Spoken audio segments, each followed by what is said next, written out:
ACL injury ഉണ്ടാകുന്നതിന് മുമ്പായിട്ട് തന്നെ നമ്മൾ ACL ഇഞ്ചുറി പ്രിവെൻഷൻ എന്ന് പറയുന്ന ഒരു സംഗതിയുണ്ട്. ACL ഇഞ്ചുറി ഏറ്റവും കൂടുതൽ ഉണ്ടാകാൻ സാധ്യതയുള്ളത് കോണ്ടാക്ട് സ്പോർട്സുകളിലാണ്. പ്രത്യേകിച്ച് ഫുട്ബോൾ, ബാസ്കറ്റ്ബോൾ മുതലായ കളികളിലാണ് ഏറ്റവും കൂടുതൽ ചാൻസസ് ഉള്ളത്. അപ്പം ഇഞ്ചുറി ഉണ്ടാകുന്നതിന് മുമ്പ് തന്നെ അതിനെ പ്രിവെൻറ്റ് ചെയ്യുന്നതാണ് ഏറ്റവും നല്ലത്. അപ്പം ഇഞ്ചുറി പ്രിവെൻഷൻ ആണ് നമ്മളിപ്പോൾ പ്രൈമറി ആയിട്ട് കോൺസെൻട്രേറ്റ് ചെയ്യുന്ന ഒരു ഏരിയ. അതായത് ACLൻ്റെ ലിഗമെൻ്റ് ഇഞ്ചുറീസ് പ്രിവെൻറ്റ് ചെയ്യാനുള്ള എക്സസൈസുകൾ കാര്യങ്ങളെല്ലാം ഇപ്പോൾ പുതിയതായിട്ട് ഇപ്പോൾ ഫിഫ തന്നെ അവരുടെ ഓരോ ഫിഫ 11+ എന്ന് പറയുന്ന ഒരു സ്കീമുണ്ട്. ഇപ്പോൾ ACL ഇഞ്ചുറി പ്രിവെൻഷന് വേണ്ടിയിട്ട് പ്രത്യേകിച്ച് അങ്ങനെ അവർ ഏർപ്പാടാക്കിയിരിക്കുന്ന ഒരു സ്കീമാണത്. അത് മറ്റ് പല ഇൻ്റർനാഷണൽ ബോഡീസും അത് അക്സെപ്റ്റ് ചെയ്തിട്ടുണ്ട്.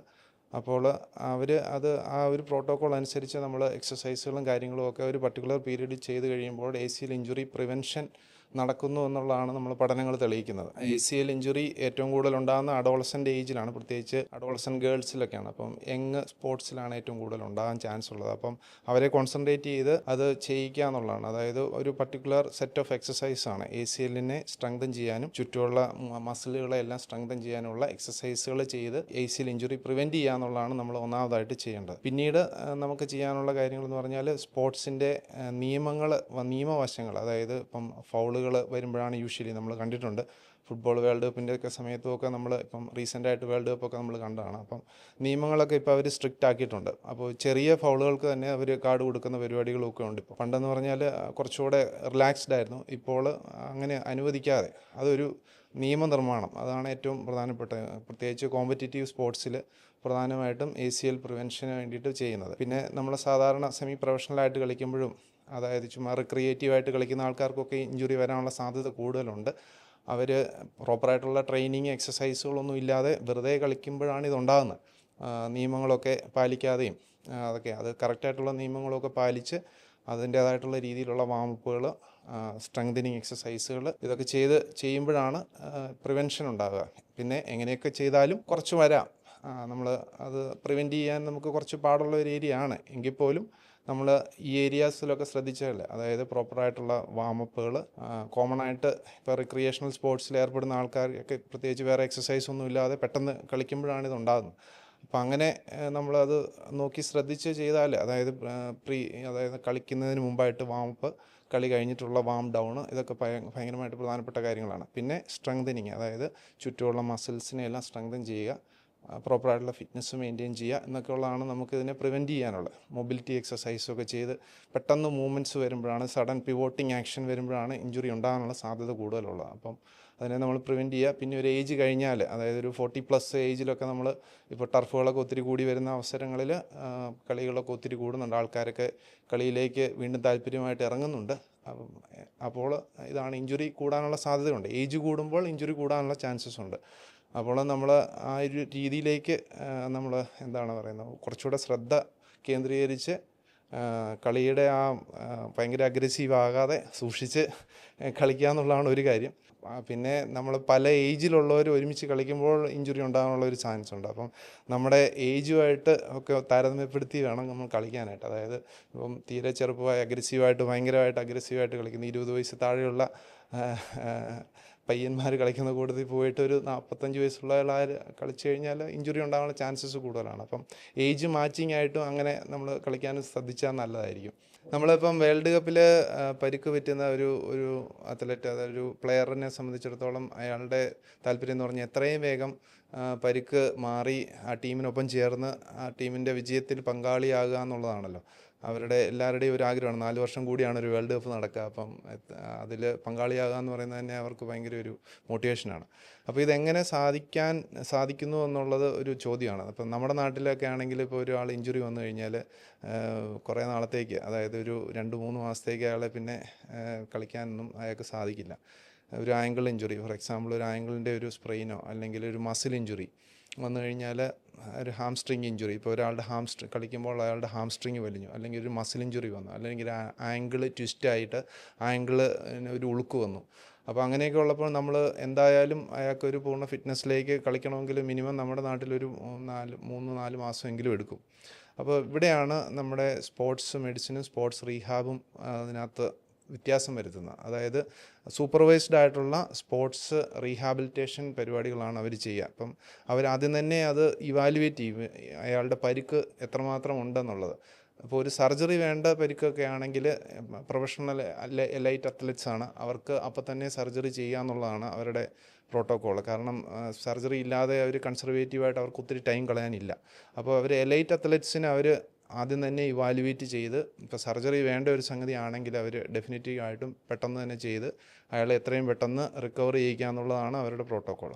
അതേസമയത്ത് സർജറി വേണ്ടാത്ത ഒരാളാണെങ്കിൽ ബാക്കിയുള്ള മൊഡാലിറ്റീസ് യൂസ് ചെയ്ത്, അതായത് കൺസർവേറ്റീവ് മൊഡാലിറ്റീസ് എന്ന് പറയും, അതായത് മൾട്ടിപ്പിൾ ഫാക്ടേഴ്സ് ഉണ്ട് അതിനകത്ത്. നമ്മൾ ഫിസിയോ ഉണ്ട്, എക്സസൈസസ് ഉണ്ട്, അങ്ങനെയുള്ള കാര്യങ്ങൾ. പിന്നെ ഫിസിയോ തന്നെ ഫിസിക്കൽ മൊഡാലിറ്റീസ് ഉണ്ട് ഒത്തിരി. അപ്പം ഒത്തിരി തരം പുതിയ പുതിയ ഫിസിക്കൽ മൊഡാലിറ്റീസ് ഉണ്ട്. അൾട്രാസൗണ്ട്, IFT, അങ്ങനെയുള്ള കാര്യങ്ങൾ, ഷോക്ക് വേവ്, അങ്ങനെ മൾട്ടിപ്പിൾ ഇൻഫ്രാറെഡ്, ലേസർ മുതലായ ഒത്തിരി പെയിൻ റിലീവിങ് ഫാക്ടേഴ്സ്, ഹീലിങ്ങിനെ സഹായിക്കുന്ന ഫാക്ടേഴ്സ് ഉണ്ട്. ഇതൊക്കെ ഉപയോഗിച്ചുകൊണ്ട് അയാളെ എത്രയും പെട്ടെന്ന് കളിക്കളത്തിലേക്ക് ഇറക്കാൻ പാകത്തിനുള്ള എക്സസൈസുകൾ, അതുപോലെ തന്നെ ഫിസിക്കൽ മൊഡാലിറ്റീസ് സൂപ്പർവൈസ്ഡ് ആയിട്ടുള്ള, അതായത് ഓരോ അത്ലറ്റിനെ ഇൻഡിവിജ്വലായിട്ട് സൂപ്പർവൈസ് ചെയ്ത് വേണം ചെയ്യാൻ. അയാളുടെ പരിക്ക് എന്താണെന്നുള്ളതും അയാളെ അറിയാവുന്ന ഒരു ഡോക്ടർ അല്ലെങ്കിൽ ഒരു ഫിസിക്കൽ തെറാപ്പിസ്റ്റാണ് അയാളെ, ഒന്നോ അതിലധികം പേരോ, അതൊരു ടീം വർക്കാണ്. അപ്പം നമ്മുടെ നാട്ടിൽ അങ്ങനെ ഒരു സിസ്റ്റം ഇല്ല. അപ്പോൾ ആ ഒരു രീതിയിലേക്ക് നമ്മൾ ഇൻഡിവിജ്വലൈസ്ഡ് ആയിട്ട് ഓരോരുത്തരുടെ പരിക്കിനെ അസസ് ചെയ്ത് ട്രീറ്റ് ചെയ്താൽ മാത്രമേ ഇത് ഒരു പ്രോപ്പർ റിക്കവറി അയാൾക്ക് വരികയുള്ളൂ.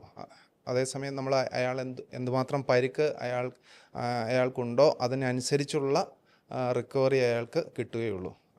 നമ്മളത് ഓരോ അയാളുടെ പോയിന്റിലും, ട്രീറ്റ്മെൻറ്റ് പോയിന്റിലും അയാളുടെ പ്രോഗ്രസ് അസസ് ചെയ്ത് അപ്പോഴത്തെ ആ ഒരു കണ്ടീഷൻ അനുസരിച്ചായിരിക്കും നമ്മൾ ഇതിനെ അസസ് ചെയ്ത് അടുത്ത ട്രീറ്റ്മെൻറ്റ് ലെവലിലേക്ക് പോകുന്നത്. ഓരോ ലെവലിലുള്ള ട്രീറ്റ്മെൻ്റ് ഉണ്ട്. അതായത് ഇനിഷ്യൽ ട്രീറ്റ്മെൻറ്റ് എന്ന് പറയുന്നത് അയാളുടെ പെയിൻ റിലീഫും കാര്യങ്ങളൊക്കെ ആയിരിക്കും. പിന്നെ അയാളെ ഗ്രാജ്വലി ഇമ്പ്രൂവ് ചെയ്യിച്ച് കൊണ്ടുവരികയാണ്. ഓരോ സ്റ്റേജ്, ഓരോ ഘട്ടം കടക്കണം അയാൾ.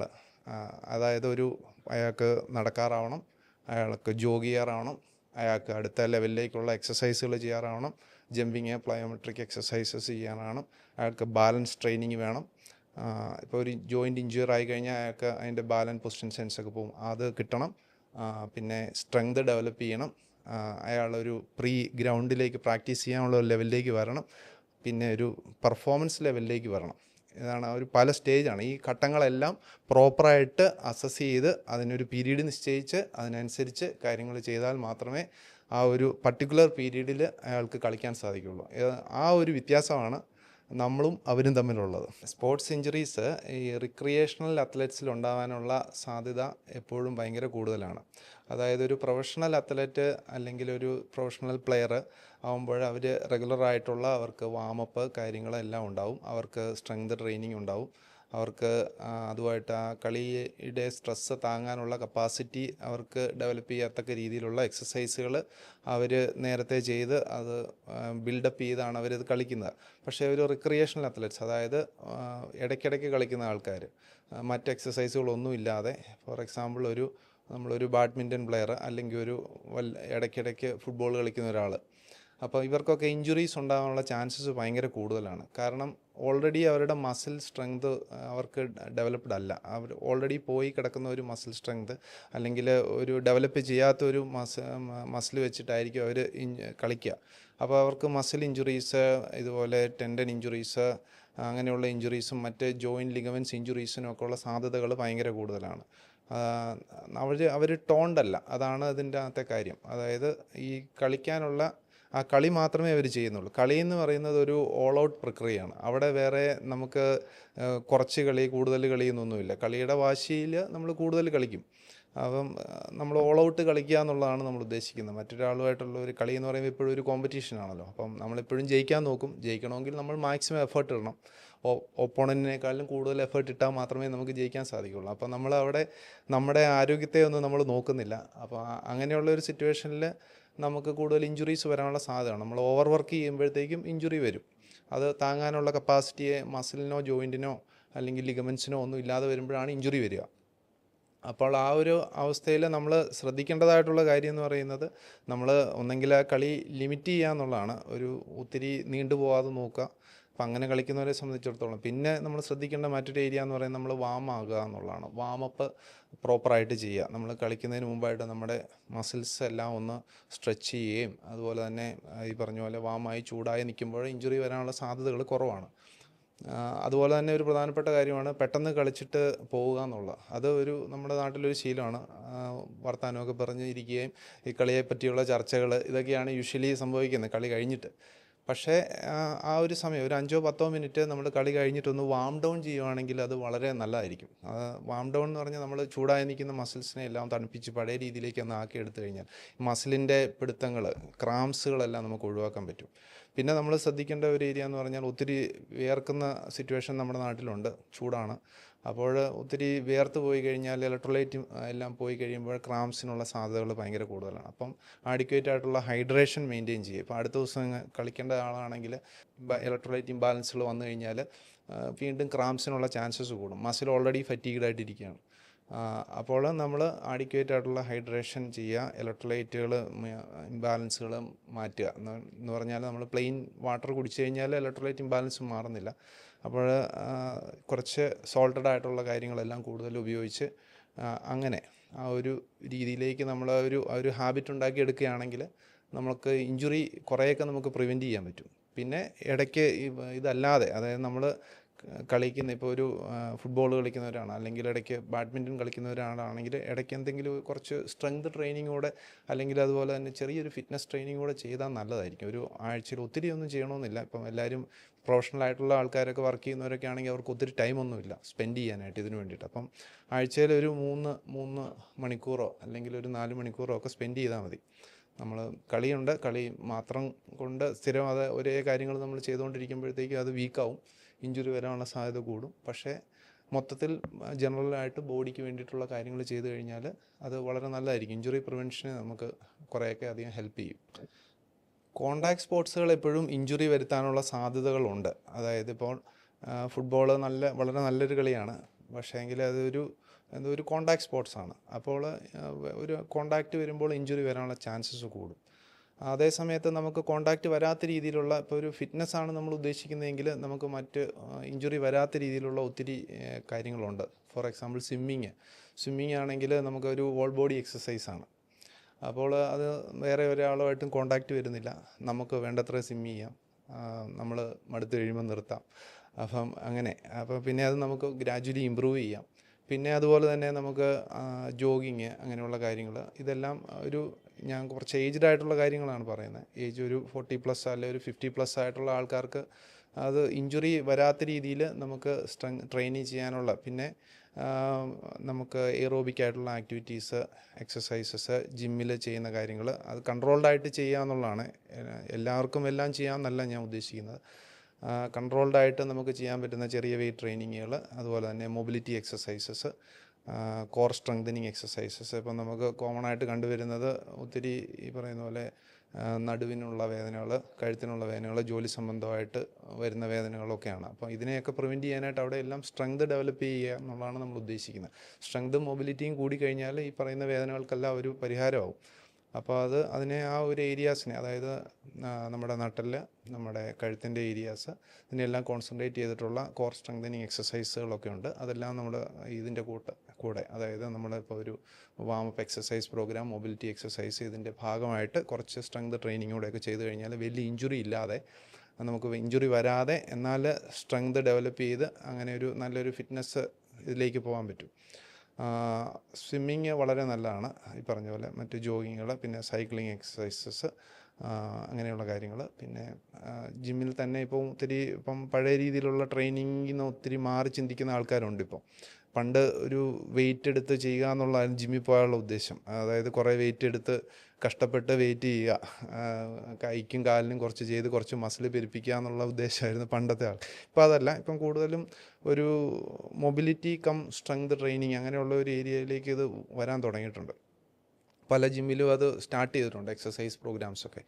അങ്ങനെയുള്ള ഏതെങ്കിലും ഒരു പ്രോഗ്രാമിൽ പങ്കെടുത്ത് കുറച്ച് നമുക്ക് ഫിറ്റ്നസ് ഡെവലപ്പ് ചെയ്യാനുള്ള ഒരു ശ്രമം നടത്തുന്നതിൽ തെറ്റില്ല. പിന്നെ കുറച്ചുകൂടെ യങ്ങായിട്ടുള്ളവർക്ക് കുറച്ചുകൂടെ അഗ്രസീവായിട്ടുള്ള ആക്ടിവിറ്റീസ് ചെയ്യാം, അത് കുഴപ്പമില്ല.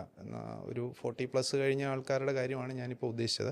കുറച്ചുകൂടെ യങ്ങായിട്ടുള്ളവർക്ക് ഒരു 30-40 റേഞ്ചിലുള്ളവർക്കൊക്കെ ആണെങ്കിൽ കുറച്ചും കൂടെ അഗ്രസീവായിട്ടുള്ള കാര്യങ്ങളിലേക്ക് പോവാം. അവർക്ക് ഈ പറഞ്ഞ പോലെയുള്ള കോണ്ടാക്ട് സ്പോർട്സുകൾ ഒക്കെ കളിക്കുന്നത് കൊണ്ട് തെറ്റില്ല.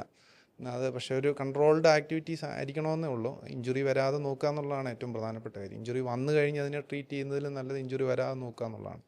ഇഞ്ചുറി വന്നു കഴിയുമ്പോൾ പിന്നെ നമ്മുടെ ഇപ്പം ആ ഒരു ഏജിൽ ഇഞ്ചുറി വന്നു കഴിഞ്ഞാൽ നമ്മുടെ കരിയർ തന്നെ ആ ഒരു കളി എന്നുള്ള ആ ഒരു അല്ലെങ്കിൽ സ്പോർട്സ് എന്നുള്ള ആ ഏരിയയിൽ നിന്ന് നമുക്ക് മാറി നിൽക്കേണ്ടതായിട്ട് വരാം.